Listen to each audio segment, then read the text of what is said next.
ഈ കേസിൽ U D L എന്ന് പറയുന്നത് നമ്മുടെ ബീമിൻ്റെ ഫുൾ ലെങ്തിലല്ല, സ്പാൻ ഇത്ര മാത്രമേ ഉള്ളൂ, ഹാഫ് ലെങ്ത് മാത്രമേ ഉള്ളൂ. അപ്പോൾ ഇത് L/2 ദൂരമാണ്, ഇത് L/2 ദൂരമാണ്. ശരി, ഇത് W വാല്യൂ. അപ്പോൾ ഇങ്ങനെ പ്രോബ്ലം വന്നാൽ എന്ത് ചെയ്യും? പഴയ പോലെ തന്നെ എവിടെയാണോ ഡിസ്ട്രിബ്യൂഷൻ ലോഡ് ഉള്ളത് അവിടെ മിഡ് പോയിന്റിലായിട്ട് നമ്മൾ എന്ത് ചെയ്യും? ടോട്ടൽ ലോഡ് കൊടുക്കും. അപ്പോൾ ഇതാണ് നമ്മുടെ ബീമിൻ്റെ ഹാഫ് ലെങ്ത്. ആ ഹാഫ് ലെങ്ത്തിൽ തന്നെ ഇത്രയും ഭാഗത്ത് എന്തുള്ളൂ? UDL ഉള്ളൂ. അപ്പോൾ നമ്മൾ എന്ത് ചെയ്യും? അതിൻ്റെ മിഡ് പോയിന്റിൽ എവിടെയാണോ ലോഡുള്ള ആ ലോഡിൻ്റെ ഡിസ്ട്രിബ്യൂഷനെ മിഡ് പോയിന്റിലായിട്ട് ആക്ട് ചെയ്യും. ക്ലിയർ? അപ്പം ഇത്രയും ലെങ്ത് L/2 ആണ്. അപ്പോൾ അതിൻ്റെ ഹാഫിൽ ആക്ട് ചെയ്യണം. അപ്പം ഈ ലെങ്ത് എന്ത് വരണം? L/2 divide by 2. അപ്പോൾ L/4 വരും. അപ്പോൾ ഇതും L/4 വരും. ഈ ലെങ്ത് L/2 ആണ്. ശരി, അവിടെ ആയിരിക്കും total load W = small w × L വരെ എടുക്കുക. ക്ലിയർ? അപ്പോൾ നമ്മുടെ പ്രോബ്ലം നേരത്തെ പോലെ ഒരു എസെൻട്രിക് ലോഡായില്ലേ, സെൻട്രൽ അല്ലാതെ ഒരു ഭാഗത്തുള്ള ഒരു പോയിന്റ് ലോഡായിട്ട് മാറി. അത് നമുക്ക് ചെയ്യാനറിയാം. പഴയ പോലെ തന്നെ നമ്മൾ എന്ത് ചെയ്യുക? ഇവിടെ റിയാക്ഷൻ ഉണ്ടാവും RA, ഇവിടെ റിയാക്ഷൻ ഉണ്ടാവും RB, ടോട്ടൽ W ഇവിടെ ഉണ്ടാവും. W എന്ന് പറഞ്ഞാൽ സ്മോൾ w × L വാല്യൂ. ഇനി പഴയ പോലെ ഈ ലെങ്ത് നമുക്കറിയാം, 3L/4 വരും അല്ലേ? കാര്യം ഇത് L/4 ആണ്. അങ്ങനെയാണെങ്കിൽ ബാക്കി 3L/4 വരും.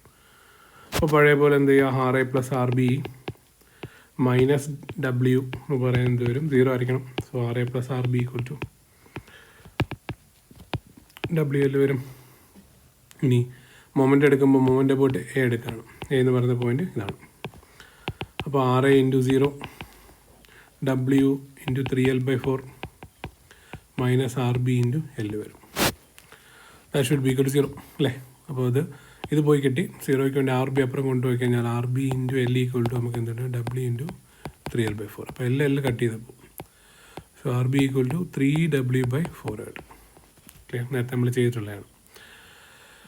അതേപോലെ RAയുടെ വാല്യൂ നമുക്ക് എന്തുണ്ട്? RA = WL മൈനസ് അവിടെ W ക്യാപിറ്റൽ W ആണ്. അത് തെറ്റിപ്പോയത്. ക്യാപിറ്റൽ W സബ്സ്റ്റിറ്റ്യൂട്ട് ചെയ്യണം. Capital W. Okay, capital W എന്ന് പറഞ്ഞാൽ ഓൾറെഡി WL ആണ്. അതുകൊണ്ട് എന്തുവരും? 3/4 വാല്യൂ ഇവിടെ വരുന്നുണ്ട് അല്ലേ? സ്മോൾ W വെച്ച് സബ്സ്റ്റിറ്റ്യൂട്ട് ചെയ്യും. അത് നിങ്ങൾ നോക്കണം. ക്യാപിറ്റൽ W ആയിട്ട് മാറിപ്പോയരുത്. ഇത് ക്യാപിറ്റൽ W ആണ്. അങ്ങനെയാണെങ്കിൽ 3 സ്മോൾ WL/4 വരും. അതിവിടെ സബ്സ്റ്റിറ്റ്യൂട്ട് ചെയ്യും. അപ്പോൾ RA = WL minus 3 small WL/4 വരും. അപ്പോൾ നമുക്ക് WL/4 കിട്ടും. അപ്പോൾ W × L എന്ന് പറയുന്നത് ടോട്ടൽ W ആണ്. അപ്പോൾ W/4